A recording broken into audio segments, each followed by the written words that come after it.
Listen, I'm going to make this short and sweet. You like to subscribe and follow. This is true, really, right? All three like, I do. Subscribe, follow. Yeah. Well, I know you do. You're contractually obligated. I see. Well, that's true. If we had contractualities. Well, I think we spit in our hands and shook, didn't we? That's gross. Now you got me thinking about worms again. I hope you're happy. Maybe we just quivered. No, I'm thinking worms again. Keep quiet now while I do this. If you would please have your friends and adversaries like, subscribe, and or follow to This Is True Really News as well. I have to go disinfect. This is True Really News with Scott Combs and Tony Vercanis. All the news you're about to hear is true. Really? As far as you know. Daryl Meekum. I should actually come disinfect you. Right, but Daryl Meekum has been rather famous in Britain after footage showed him being wrestled to the ground by 6 police officers in Kidderminster. Kidderminster. I just say. It's been ages. Ages, I tell you. It was me and Wilfred. The 55-year-old explained Wilfred. It was on his bucket list to moon a speed camera. That's kind of a not bucket low-hanging bucket list right there. See, but a police officer who witnessed it failed to see the funny side, reported him for indecent exposure. Now, graffiti appearing to refer to the incident has emerged in a subway in Kidderminster, and Mr. Meekum believes famous artist Banksy is behind it. Isn't he does the stuff on the mural things on the walls? Yeah. It shows Bart Simpson with his shorts pulled down and 2 police officers raising their batons to hit him. Oh, see, I'm torn on that one. Thanks, Banksy, Mr. Meekum wrote on Facebook, posting a picture of himself posing next to the mural. Now, it turns out Mr. Meekum is a terminal patient who's just getting his bucket list all tidied up. He says he'd like to streak the Worcester Warriors rugby game, and I think the Warriors would not mind. He also has but there's a problem with streaking on a rugby field, man. Well, yeah, when they could decapitate you by accident. He also has a bungee jump and parachuting on his bucket list. So he wants to die. Well, he's got no choice in this matter. But it seems like you're courting. Huh? Hello, Mr. Death. Could I take your daughter to the park? Well, I'm thinking he thinks, what the heck? If anything goes wrong, I win. Right. And if 2 days after he dies from falling into a parachute without his bungee cord attached, then they come up with a cure, then there's 6 more weeks in winter. Would he be foolishly dead? Yeah, he would be. That's telling him. I don't know. Mouth hurts. Give me a break. You probably have seen this, but I had to share it anyway because it was weird. For the last 2 years, Colorado Park and Wildlife officials have been witness to a rather bizarre wildlife sighting. A bull elk. That's not so odd. My sister-in-law has pictures of bull elk wandering in her backyard in Colorado. What was weird was the bull elk was roaming these 2 years with a tire around its neck. Oh, I think I saw this story. According to CNN, which, 50-50. Yeah. The CPW officials, those are Colorado Parks and Wildlife, for those of us that don't speak. What are those when they just do the initials? There's a word for that. Acronyms? That's it. No, it's not acronym, is it? Dorchester. That's it. I panicked. The CPW officials who don't speak Dorchester had been monitoring the elk since it first was spotted in July of 2019. And though the tire did not impede the animal from drinking or feeding, they were rather concerned that the tire might get tangled in branches, fencing, or the antlers of another elk. Okay, just off the top of my head. Yeah. Did you ever see those things move through a forest? Yeah. They move fast. Mm-hmm. They have antlers, probably bigger than ones. the tire. Oh, yeah.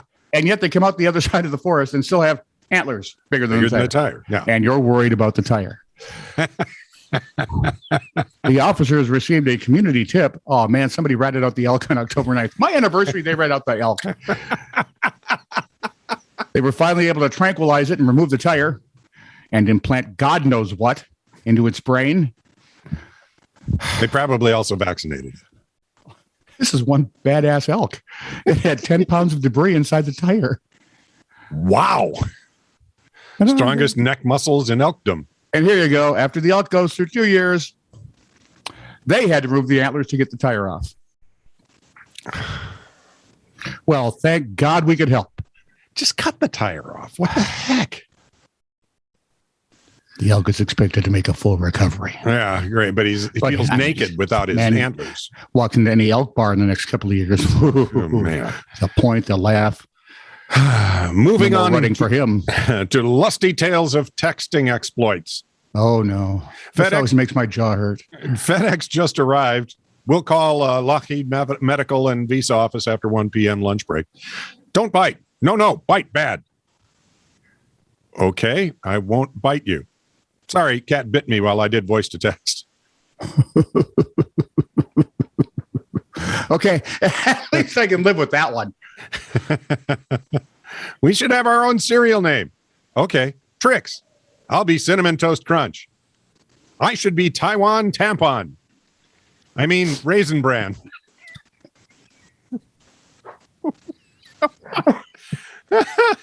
I don't even want to know how that could possibly. Well, it only gets worse. Are you sitting down? Yep, we're good. Wait, man. Yep, both cheeks. We're good.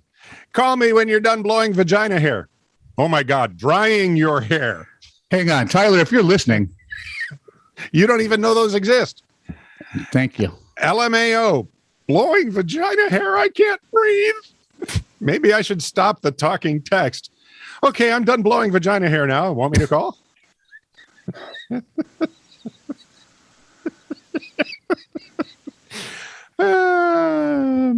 Ruth I think Ann, Chris Christopherson said it best. Which was? Why me, Lord? Getting What into have I ever done? Getting into the bathtub. Bend over to turn the water on. I hear something fall. What was that? Oh, just a piece of grandpa that was hiding under my boob. Granola, not grandpa. Grandpa. Grandpa under your boob. Tony? I don't find either funny. I don't want grandpa or granola hiding under there. Yeah, at a certain age, it happens to men too. Yep. At least from what I've heard. Go take a closer look at your garden gnomes, folks. A Sudbury, England couple was unknowingly using artifacts from ancient Egypt to decorate their garden. Artifacts from Egypt migrate? Apparently they travel. I mean, they have, although why you would travel from Egypt to Sudbury, England. It's kind of like leaving California to live in Minnesota. Yeah, looking at you, Mrs. Calhoun. Where are we? Oh, a pair of small Sphinx statues went up for auction as the couple cleared out their home before a move. Okay. Sphinx statues.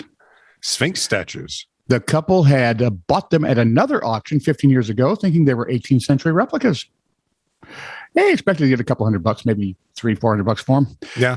But when prospective buyers suggested the items could be actual Egyptian relics, bidding took off. Some international art gallery, probably fronted by a guy in a tux with an English accent. Yeah, likely. Yep. Ended up They're paying $265,510 for the Sphinx statues. Wowzers. James Mander, the auctioneer, said the gallery owners determined the items are indeed authentic, although more study is needed to determine their exact age and provenance. Wow. I wonder, he said, and here's a question I just don't hear very often, except in the old folks' home. Yeah. I wonder where they've been for the last 5,000 years. I mean, think about it. How did they get to England in the first? They had to somehow travel from there and get to there. Well, some Roman legionnaire who was, down there for a while, then got sent over to, Britain. So he went from the armpit of the earth to the other end of the earth. Don't be mean. Are we done now? And isn't Great Britain just a little lofty? Can we go now? Please let us go now. Just apologize to Vlad. I'm sorry, Vlad. This is true, really news. Send email to TiTR@netradio.network.